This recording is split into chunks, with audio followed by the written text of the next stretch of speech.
আমি একজন মহিলা, সৌদিতে কফিলে বাসায় কাজ করি। কফিলের পরিবারের সাথে কয়েকবার ওমরা করেছি, আর মক্কা আমাদের বাসা থেকে 2 দিনের রাস্তা। আমার ওমরা হবে কিনা?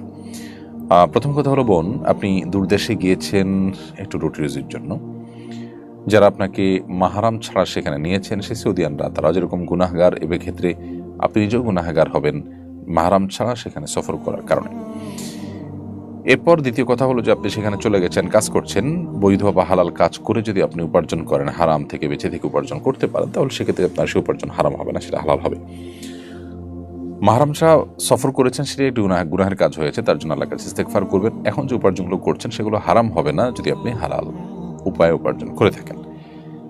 এরপরের প্রশ্ন হলো, আপনার মূল প্রশ্ন যেটি, সেটি উত্তর হলো, আপনি সফরের দূরত্বে আপনার কফিল বা মালিকের ফ্যামিলির সাথে যাচ্ছেন, যে ওমরা করে আসছেন।